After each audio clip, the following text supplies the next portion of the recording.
Advanced accounting chapter 3 revenue recognition. এখানে আজকে আমরা একটি ইনস্টলমেন্ট সেলসের অঙ্ক করব। এখানে আমাদের সেলস এখানে আমাদের 3টি বছরের তথ্য দেওয়া রয়েছে। এখানে আমাদের সেলস অন অ্যাকাউন্ট দেওয়া রয়েছে, ইনস্টলমেন্ট সেলস দেওয়া রয়েছে, এবং এখানে আমাদের কালেকশন অন ইনস্টলমেন্ট সেলস, আমরা যা বাকিতে বিক্রয় করেছিলাম এই বাকিতে বিক্রয়ের ক্যাশ কালেকশনের তথ্য দেওয়া রয়েছে এবং অন্যান্য তথ্য দেওয়া রয়েছে। এখানে কস্ট অফ সেলসে আমাদের sold on account, sold on instalment, selling expense এবং অ্যাডমিনিস্ট্রেটিভ এক্সপেন্স রয়েছে। এখন আমরা দেখবো নিচে আমাদের কি বলছে। From the above data which cover the 3 years since Sar Stores commenced operation, determine the net income for each year applying the installment sales method of accounting। এখানে আমাদের ইনস্টলমেন্ট সেলস মেথড ব্যবহার করে আমাদের নেট ইনকাম তৈরি করতে বলা হয়েছে। আমাদের এই অঙ্কটি সমাধান করতে হলে প্রথমে আমাদের ইনস্টলমেন্ট সেলস মেথডে আমাদের রিয়ালাইজড গ্রস প্রফিট নির্ণয় করতে হবে। এখন আমরা অঙ্কটি সমাধান করার জন্য এভাবে একটি টেবিল আঁকবো। টেবিল আঁকার পর এখানে আমরা প্রথমে লিখবো ইনস্টলমেন্ট সেলস।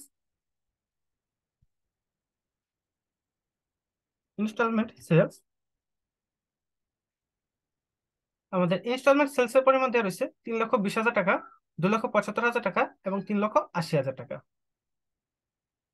3,20,000, 2,75,000 টাকা এবং 3,80,000 টাকা।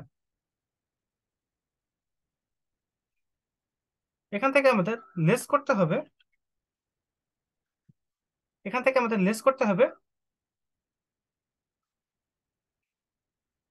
সোল্ড অন ইনস্টলমেন্ট, এটা আমাদের লেস করতে হবে। সোল্ড অন ইনস্টলমেন্ট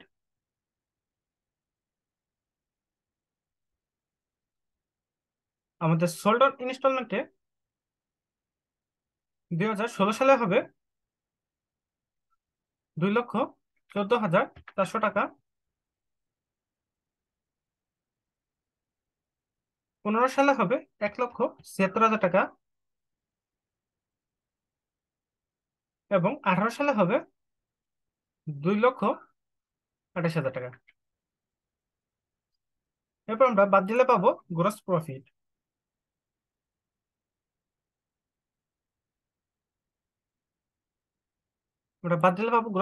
এখানে আমরা গ্রস প্রফিটের পরিমাণ পাবো 1,05,600 টাকা। 2017 সালে পাবো 99,000 টাকা এবং 2018 সালে পাবো 1,52,000 টাকা। এরপর আমাদের নির্ণয় করতে হবে rate of gross profit. Rate of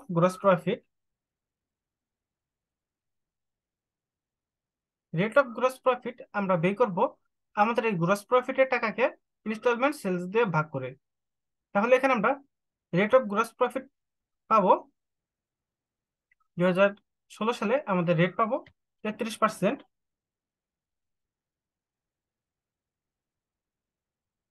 2016 সালে আমরা রেট পাবো এই 99,000 টাকাকে 2,75,000 টাকা দিয়ে ভাগ করবো, তাহলে পাবো 36%।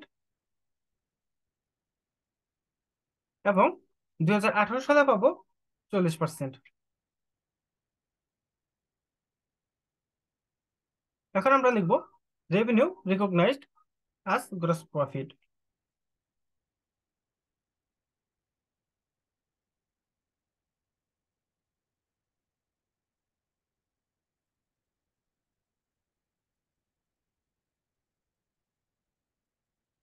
এখন আমরা নির্ণয় করব realise gross profit.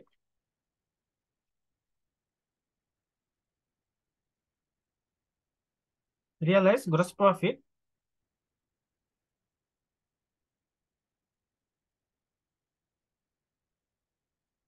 Realise gross profit এখানে আমরা প্রথমে লিখবো রিয়ালাইজ গ্রস প্রফিটে আমাদের হবে আমরা সেলস কালেকশন, আমরা কোন বছর কি পরিমাণ সেলস কালেকশন করছি তার উপর আমাদের রেট অফ গ্রস প্রফিট গুণ করতে হবে। এখানে আমরা লিখবো sales 2016 sales collection, collection in 2016।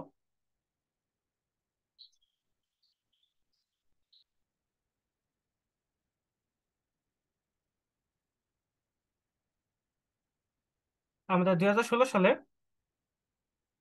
সেলসের পরিমাণ ছিল 1 লক্ষ টাকা, ক্যাশ কালেকশনের পরিমাণ ছিল 1 লক্ষ টাকা। এই 1 লক্ষ টাকার 33% করতে হবে।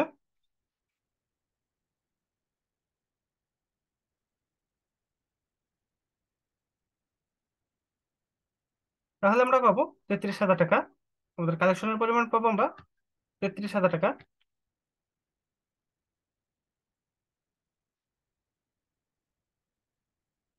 এরপর আমরা 2017 সালে 2017 সালে আমাদের এখানে দেখতে পাচ্ছি 2016 সালের আমাদের সেল ছিল 90,000 টাকা, ক্যাশ কালেকশন ছিল 90,000 টাকা। এই 90,000 টাকা 30% আসবে।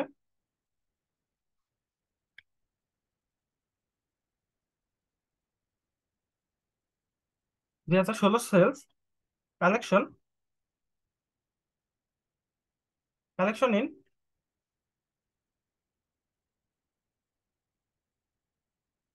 2017, 90,000 টাকার 30%।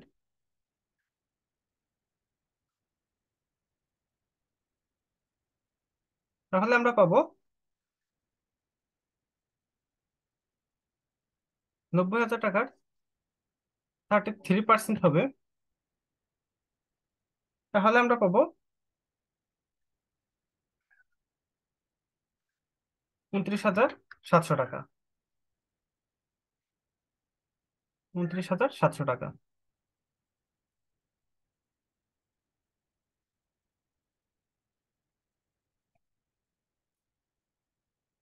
এরপর আমরা লিখবো 2017 সেলস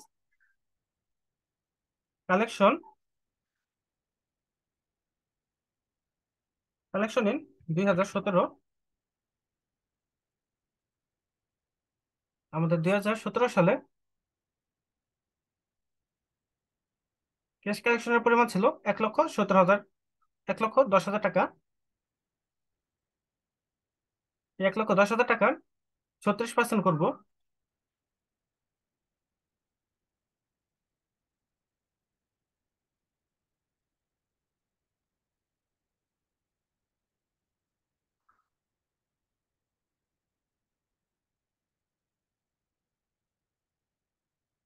তাহলে আমরা পাবো 39,600 টাকা।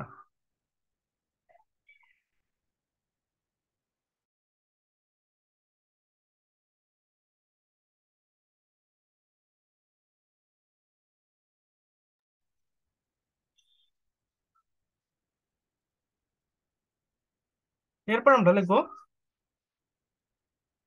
2018 সালে আমাদের 2016, 17 এবং 18 এই 3 বছরের ক্যাশ কালেকশনের পরিমাণ রয়েছে। এখন আমরা এই 3 বছরের ক্যাশ কালেকশনের পরিমাণ নির্ণয় করব। আর আমাদের অবশ্যই মনে রাখতে হবে, আমরা যখন 16 সালের টাকা 17 সালে আদায় করব, তখন আমাদের 16 সালের পার্সেন্টেই হবে। এবং 17 সালের টাকা যখন 17 সালে আদায় করব, তখন 17 সালের পার্সেন্টেই আসবে। যখন আমরা 16 সালেরটা 18 সালে আদায় করব, তখন 16 সালেরটা 18 সালে আসবে। এবং 17 সালেরটা 18 সালে ও 18 সালেরটা 18 সালে আসবে।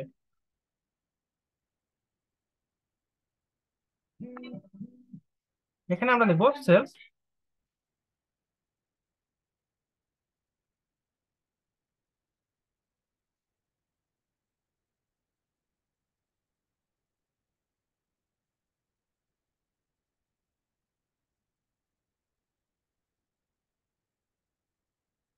এখানে আমরা লিখবো 2016 sales collection in 2018, 2017 sales collection in 2018, 2018 sales collection in 2018। এখানে আমাদের 2016 সালে সেলস ছিল 40,000,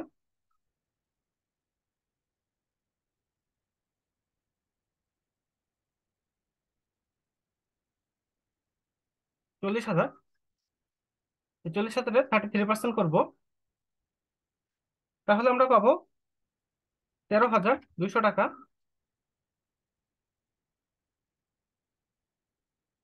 এরপর আমরা 1,40,000 টাকার 36% করব,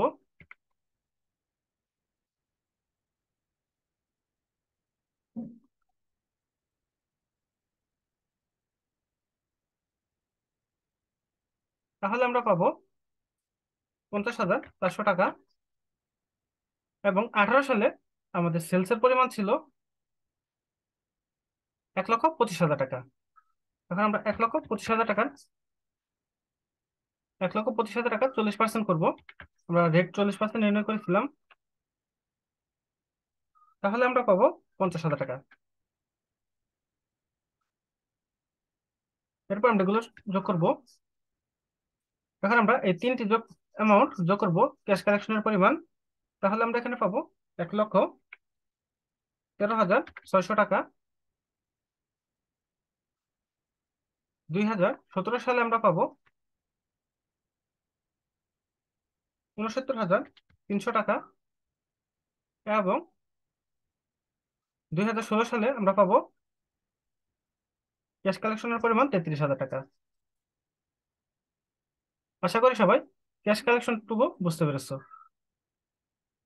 আশা করি সবাই ক্যাশ কালেকশনটুকু বুঝতে পেরেছো।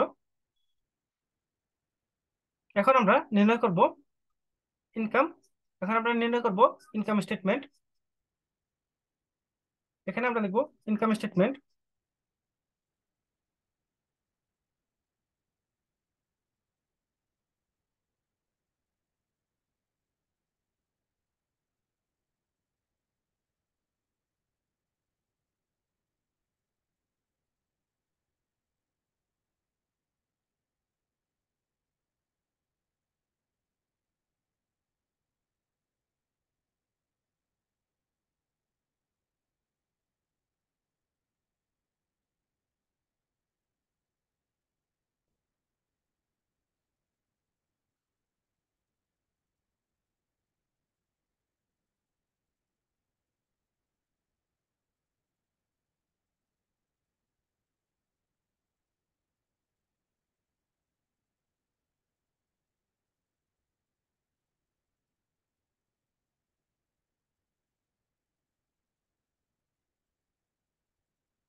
এখানে আমরা লিখব ডিটেলস।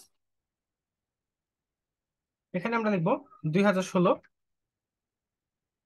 2017 এবং 2018।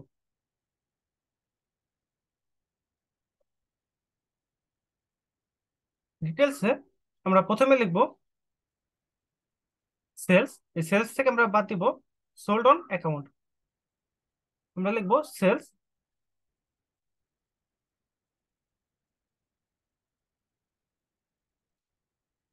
সেলস অন অ্যাকাউন্ট থেকে আমরা বাদ দিব সোল্ড অন অ্যাকাউন্ট।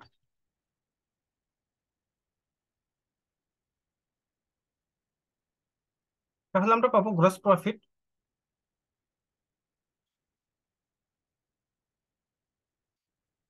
তাহলে আমরা পাবো গ্রস প্রফিট। আমাদের সেলস অন অ্যাকাউন্ট হচ্ছে 3,85,000 টাকা এবং সোল্ড অন অ্যাকাউন্ট 2,70,000 টাকা। এখান থেকে আমরা বাদ দিব 2,70,000 টাকা। তাহলে আমরা পাবো 1,15,000 টাকা গ্রস প্রফিট।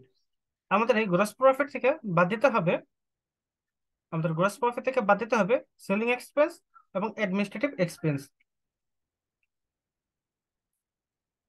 এখান থেকে আমরা বাদ দিব অপারেটিং এক্সপেন্স,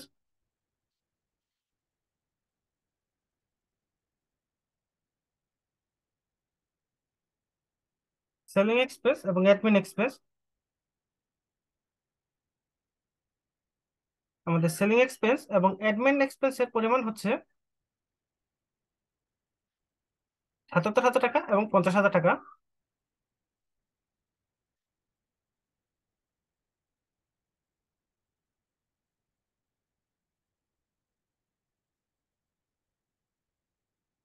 তাহলে আমরা পাবো 12,000 টাকা। এই 12,000 টাকার সাথে এটা হচ্ছে আমাদের অপারেটিং ইনকাম বা লস, অপারেটিং ইনকাম। এই অপারেটিং ইনকামের সাথে আমাদের অ্যাড করতে হবে রিয়ালাইজ গ্রস প্রফিট।